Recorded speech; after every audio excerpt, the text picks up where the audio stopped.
ಬಂಧುಗಳೇ ನಮಸ್ಕಾರ, ಹೇಗಿದ್ದೀರಿ ನೀವೆಲ್ಲರೂ? ನಾನು ಸುಬ್ರಹ್ಮಣ್ಯ ಎಸ್ ಹಂಡಿಗೆ. ಬಂಧುಗಳೇ, ಧರ್ಮಸ್ಥಳದ ಸೌಜನ್ಯ ಪ್ರಕರಣಕ್ಕೆ ಸಂಬಂಧಪಟ್ಟ ಹಾಗೆ ಸಾಕಷ್ಟು ಬೆಳವಣಿಗೆ ಆಗ್ತಾ ಇದೆ.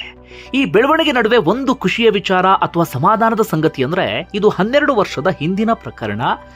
ಎಲ್ಲಾ ರೀತಿಯಲ್ಲೂ ಕೂಡ ವ್ಯವಸ್ಥಿತವಾಗಿ ಈ ಪ್ರಕರಣವನ್ನ ಮುಚ್ಚಿ ಹಾಕೋದಿಕ್ಕೆ ಏನೇನು ಮಾಡಬೇಕು ಎಲ್ಲವನ್ನೂ ಕೂಡ ಮಾಡಲಾಗಿತ್ತು. ಆ ಪ್ರಕಾರವಾಗಿ ಈ ಪ್ರಕರಣವನ್ನ ಸಾರ್ವಜನಿಕರು ಮರ್ತೇ ಬಿಡಬೇಕಿತ್ತು ಅಥವಾ ಪ್ರಕರಣದ ಕತೆ ಮುಗದೆ ಹೋಯ್ತು ಅನ್ನುವ ಪರಿಸ್ಥಿತಿಗೆ ಬರಬೇಕಿತ್ತು. ಆದರೆ ಈಗಲೂ ಕೂಡ ಸಾರ್ವಜನಿಕ ವಲಯದಲ್ಲಿ ಈ ಪ್ರಕರಣ ಚರ್ಚೆಯಲ್ಲಿ ಇದೆ. ಈಗಲೂ ಕೂಡ ಈ ಪ್ರಕರಣಕ್ಕೆ ಸಂಬಂಧಪಟ್ಟ ಹಾಗೆ ಕಾನೂನು ಹೋರಾಟ ನಡೀತಾ ಇದೆ. ಈಗಲೂ ಕೂಡ ದೊಡ್ಡ ಮಟ್ಟಿಗಿನ ಭರವಸೆ ಇದೆ, ಆಶಾಭಾವನೆ ಇದೆ. ಈ ಪ್ರಕರಣ ತಾರ್ಕಿಕ ಅಂತ್ಯವನ್ನ ಪಡೆಯುತ್ತೆ, ಎಲ್ಲಿಗೋ ಹೋಗಿ ತಲುಪುತ್ತೆ. ನಿಜವಾದಂತ ನೀಚರು ಯಾರು, ಆ ಕಾಮುಕರು ಯಾರು ಅನ್ನೋದು ಸಾರ್ವಜನಿಕರಿಗೆ ಗೊತ್ತಾಗುತ್ತೆ ಅಂತ.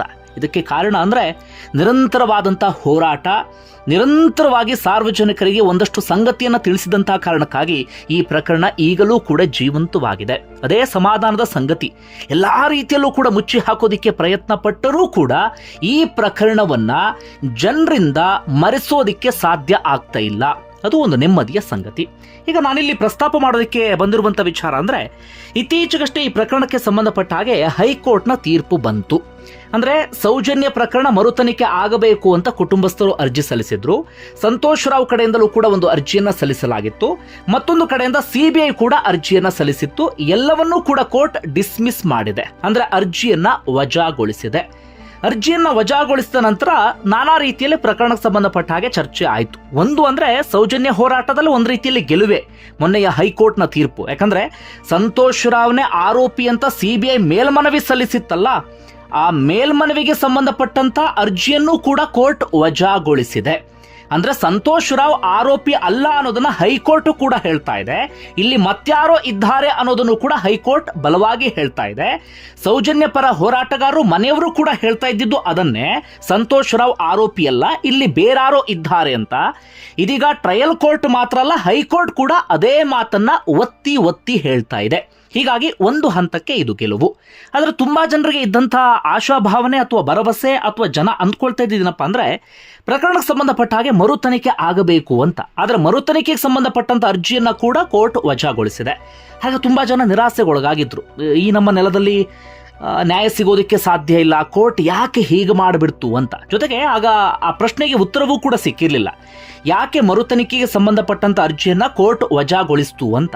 ಆದರೆ ಈಗ ಜಡ್ಜ್ಮೆಂಟ್ ಕಾಪಿ ಸಿಕ್ಕಿದೆ, ಅದರಲ್ಲಿ ನೀಟಾಗಿ ಎಲ್ಲಾ ವಿಚಾರವನ್ನು ಕೂಡ ಪ್ರಸ್ತಾಪ ಮಾಡಲಾಗಿದೆ.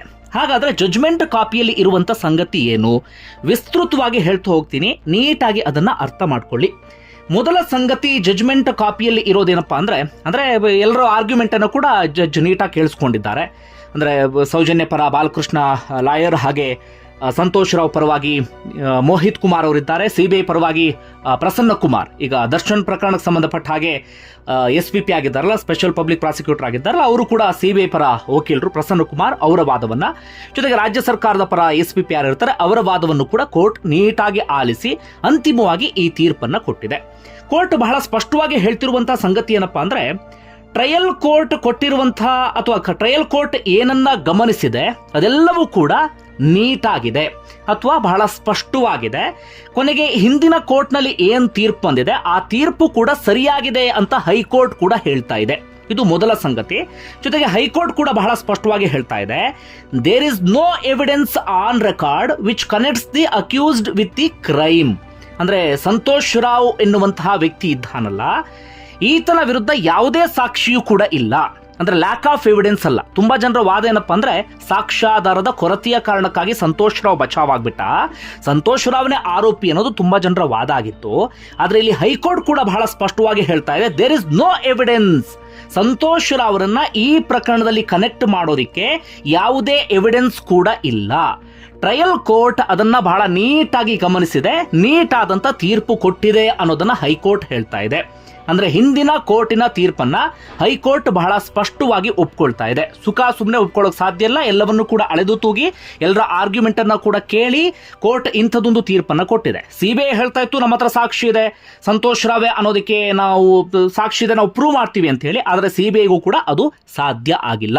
ಅಂದ್ರೆ ನಾವಿಲ್ಲಿ ಬಹಳ ಸ್ಪಷ್ಟವಾಗಿ ಅರ್ಥ ಮಾಡ್ಕೊಳ್ಬೇಕಾಗಿರುವಂತ ಸಂಗತಿ ಏನಪ್ಪಾ ಅಂದ್ರೆ, ಯಾರನ್ನೋ ಬಚಾವ್ ಮಾಡುವಂತ ಉದ್ದೇಶದಿಂದ ಸಂತೋಷ್ ರಾವ್ ಎನ್ನುವಂತ ಅಮಾಯಕನನ್ನ ಈ ಪ್ರಕರಣದಲ್ಲಿ ಸಿಕ್ಕಾಕ್ಸಲಾಯಿತು ಆಯಿತು, ಸಂತೋಷ್ ರಾವ್ ಕುಟುಂಬವೂ ಕೂಡ ಇಲ್ಲಿ ಸರ್ವನಾಶ ಆಯಿತು ಅನ್ನೋದನ್ನ ನಾವಿಲ್ಲಿ ಬಹಳ ಸ್ಪಷ್ಟವಾಗಿ ಅರ್ಥ ಮಾಡ್ಕೊಳ್ಬೇಕಾಗತ್ತೆ.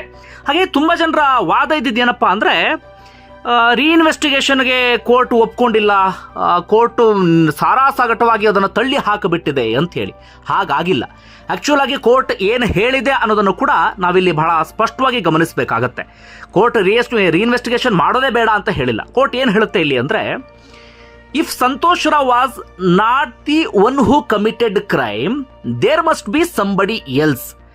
This definitely demands reinvestigation.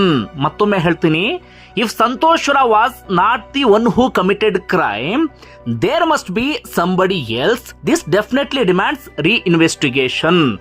Santosh Rao ಅಲ್ಲ ಅಂತಾದಾಗ ಹಿಂದಿನ ಕೋರ್ಟ್ ಕೂಡ ಅದನ್ನೇ ಹೇಳಿದೆ, ಆತನ ವಿರುದ್ಧ ಯಾವುದೇ ಸಾಕ್ಷಿಯೂ ಕೂಡ ಇಲ್ಲ, ಬೇರೆ ಯಾರೋ ಈ ಕೃತ್ಯವನ್ನ ಎಸಗಿದ್ದಾರೆ.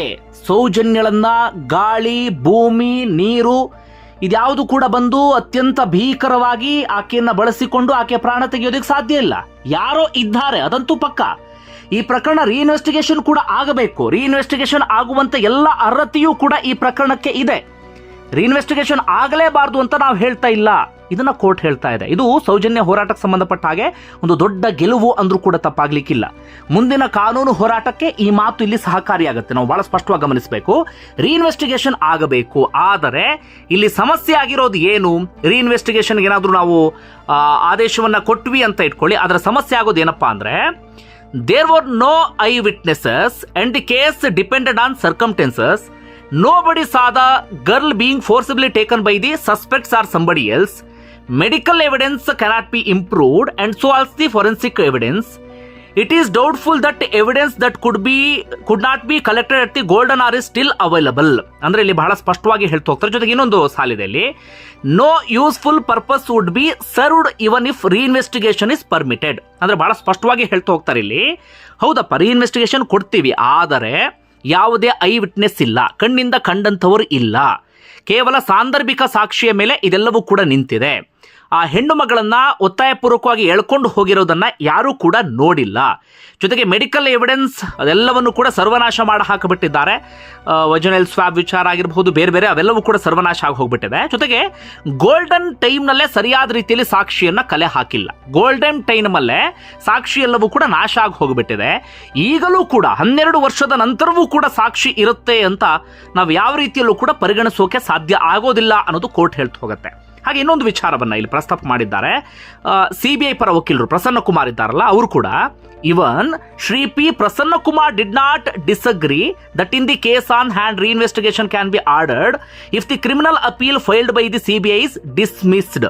ಅಂದ್ರೆ ಈಗ ಸಿಬಿಐ ಸಲ್ಲಿಸಿತ್ತಲ್ಲ ಅರ್ಜಿ, ಅದು ಡಿಸ್ಮಿಸ್ ಆದ್ರೆ ರೀಇನ್ವೆಸ್ಟಿಗೇಷನ್ ಆಗಬಾರದು ಅನ್ನೋದು ಪ್ರಸನ್ನ ಕುಮಾರ್ ವಾದ ಅಲ್ಲ, ಅಂದ್ರೆ ಸಿಬಿಐ ಪರ ವಾದ ಅಲ್ಲ. ಆದರೆ ಪ್ರಸನ್ನ ಕುಮಾರ್ ಕೂಡ ಏನು ಹೇಳ್ತಾರೆ ಅಂದ್ರೆ, ಹೌದು ರೀಇನ್ವೆಸ್ಟಿಗೇಷನ್ ಕೊಟ್ಟರು ಕೂಡ ಪರ್ಪಸ್ ಏನಿದೆ ಅದು ಫುಲ್ಫಿಲ್ ಆಗೋದಿಲ್ಲ. ಯಾಕಂದ್ರೆ ಯಾವುದೇ ಐ ವಿಟ್ನೆಸ್ ಇಲ್ಲ, ಕಂಡಂತವ್ರು ಯಾರೂ ಕೂಡ ಇಲ್ಲ, ಹೀಗಾಗಿ ಆಗೋದಿಲ್ಲ ಅನ್ನೋದು ಕೂಡ ಇಲ್ಲಿ ಪ್ರಸನ್ನ ಕುಮಾರ್ ವಾದ ಆಗಿದೆ. ಅಂದ್ರೆ ಸಿಬಿಐ ಕೂಡ ಇಲ್ಲಿ ರೀಇನ್ವೆಸ್ಟಿಗೇಷನ್ ಆಗಬಾರದು ಅಂತ ಎಲ್ಲೂ ಕೂಡ ವಾದಿಸ್ತಾ ಇಲ್ಲ. ಸಿಬಿಐ ಕೂಡ ಅದನ್ನೇ ಹೇಳ್ತಾ ಇದೆ. ಆದರೆ ರೀಇನ್ವೆಸ್ಟಿಗೇಷನ್ ಆದ್ರೆ ಇದರಿಂದ ಯಾವುದೇ ರಿಸಲ್ಟ್ ಸಿಗೋದಿಲ್ಲ ಅನ್ನೋದು ಇಲ್ಲಿ ಬಹಳ ಸ್ಪಷ್ಟವಾಗಿ ಕೋರ್ಟ್ ಪರಿಗಣಿಸಿರುವಂತ ಅಂಶ. ಹಾಗೆ ಮತ್ತೊಂದಷ್ಟು ಪ್ರಮುಖ ವಿಚಾರ ಏನು ಅಂತ ಗಮನಿಸ್ತಾ ಹೋಗೋದಾದ್ರೆ, ಇಲ್ಲಿ ಸಂತೋಷ್ ರಾವ್ ಪರಿಹಾರಕ್ಕೆ ಸಂಬಂಧಪಟ್ಟ ಹಾಗೆ ತುಂಬಾ ಜನರ ವಾದ ಏನಾಗಿತ್ತು ಅಂದ್ರೆ, ಅಥವಾ ಯಾವ ರೀತಿಯಾಗಿ ಅಪಪ್ರಚಾರ ಮಾಡ್ತಿದ್ದಾರೆ ಅಂದ್ರೆ, ಸಂತೋಷ್ ರಾವ್ ಆರೋಪಿ ಅನ್ನೋದನ್ನ ಕೋರ್ಟ್ ಗಮನಿಸಿದೆ, ಆ ಕಾರಣಕ್ಕಾಗಿ ಆತನಿಗೆ ಪರಿಹಾರ ಕೊಡೋದಕ್ಕೆ ಕೋರ್ಟ್ ಒಪ್ಕೊಂಡಿಲ್ಲ ಅಂತ. ಆದರೆ ವಿಚಾರ ಬೇರೆ ಇದೆ. ಇಲ್ಲಿ ಹೇಳ್ತಾ ಹೋಗುತ್ತೆ court, in regard to compensation claimed by Santosh Rao, this court cannot decide it. The quantum of compensation to be fixed is a question of fact and therefore he is at liberty to initiate independent action in the appropriate forum. Santosh Rao ಪರಿಹಾರ ಸಿಗಬೇಕು, ಆದರೆ ನಾವು ಅದನ್ನ decide ಮಾಡೋದಕ್ಕೆ ಸಾಧ್ಯ ಆಗೋದಿಲ್ಲ. ಆತನಿಗೆ ಎಷ್ಟು ನಷ್ಟ ಆಗಿದೆ, ಆತನಿಗೆ ಎಷ್ಟು ಪರಿಹಾರ ಸಿಗಬೇಕು ಅನ್ನೋದನ್ನ ಲೆಕ್ಕಾಚಾರ ಹಾಕಿ ನೀವು ಸರಿಯಾದಂತ ಒಂದು ವೇದಿಕೆಗೆ ಹೋಗಬೇಕು, ಅಲ್ಲಿ ನೀವು ದೂರನ್ನ ಕೊಡಬೇಕು. ಅಂದ್ರೆ ಅಪ್ರೋಪ್ರಿಯೇಟ್ ಫೋರಂ, ಒಂದು ಅದಕ್ಕೆ ಆದಂತ ಒಂದು ಫೋರಂ ಇರುತ್ತೆ, ನೀವು ಅಲ್ಲಿಗೆ ಹೋಗಿ ದೂರನ್ನ ಕೊಟ್ಟು ಅದಾದ ಬಳಿಕ ಕಾಂಪನ್ಸೇಷನ್ ಪಡಿಬೇಕು. ಆತನು ಕೂಡ ಕಾಂಪನ್ಸೇಷನ್ ಅನ್ನು ಪಡೆಯೋದಕ್ಕೆ ಅರ್ಹ ಇದ್ದಾನೆ, ಆದರೆ ನಾವು ಅದನ್ನ ಡಿಸೈಡ್ ಮಾಡೋದಕ್ಕೆ ಸಾಧ್ಯ ಇಲ್ಲ ಅಂತ ಕೋರ್ಟ್ ಬಹಳ ಸ್ಪಷ್ಟವಾಗಿ ಹೇಳ್ತಾ ಇದೆ. ಇದು ಜಡ್ಜ್ಮೆಂಟ್ ಕಾಪಿಯಲ್ಲಿ ಇರುವಂತ ಒಂದಷ್ಟು ಪ್ರಮುಖ ಅಂಶ. ಅಲ್ಲಿಗೆ ಬಹಳ ಕ್ಲಿಯರ್ ಆಗಿ ಗೊತ್ತಾಗ್ತಾ ಇದೆ, ಇದರಲ್ಲಿ ಸಂತೋಷ್ ರಾವ್ ಪಾತ್ರ ಏನೂ ಕೂಡ ಇಲ್ಲ, ಅದರ ಆಚೆಗೆ ಇನ್ಯಾರೋ ಇದ್ದಾರೆ. ಜೊತೆಗೆ ಈ ಕೋರ್ಟ್ ಕೂಡ ಅದನ್ನೇ ಹೇಳೋದು, ಸಂತೋಷ್ ರಾವ್ನನ್ನು ಇಲ್ಲಿ ಬಿಂಬಿಸಲಾಗಿದೆ ಯಾರನ್ನೋ ಬಚಾವ್ ಮಾಡುವಂತ ಉದ್ದೇಶದಿಂದ ಅಂತ. ಒಟ್ಟಾರೆ ಈ ಜಡ್ಜ್ಮೆಂಟ್ನ ವಿಚಾರ ಅಥವಾ ಜಡ್ಜ್ಮೆಂಟ್ ನಲ್ಲಿ ಇರುವಂತದ್ದು ಇಷ್ಟು ಏನಪ್ಪಾ ಅಂದ್ರೆ, ರೀಇನ್ವೆಸ್ಟಿಗೇಷನ್ಗೆ ಕೋರ್ಟ್ ಒಪ್ಪಿಲ್ಲ ಅಂತಲ್ಲ, ರೀಇನ್ವೆಸ್ಟಿಗೇಷನ್ಗೆ ಕೋರ್ಟ್ ಒಪ್ಪಿದೆ. ಆದ್ರೆ ರೀಇನ್ವೆಸ್ಟಿಗೇಷನ್ ಆದ್ರೆ ಆರೋಪಿಗಳು ಯಾರು ಅಂತ ಪತ್ತೆ ಹಚ್ಚಬೇಕಲ್ಲ, ಪತ್ತೆ ಹಚ್ಚೋದು ಬಹಳ ಕಷ್ಟ ಆಗ್ತಿದೆ. ಅದಕ್ಕೆ ಕೋರ್ಟ್ ಕೇಳುವಂತ ಸಾಕ್ಷಿ ಇಲ್ಲ ಅಂತ ಬಹಳ ಸ್ಪಷ್ಟವಾಗಿ ಹೇಳ್ತಾ ಇದೆ. ಈಗ ಏನು ಮಾಡಬಹುದು ಅಂದ್ರೆ, ಸೌಜನ್ಯ ಹೋರಾಟಗಾರರು ಇದನ್ನೇ ಇಟ್ಕೊಂಡು ಸುಪ್ರೀಂ ಕೋರ್ಟ್ಗೆ ಹೋಗಬಹುದು.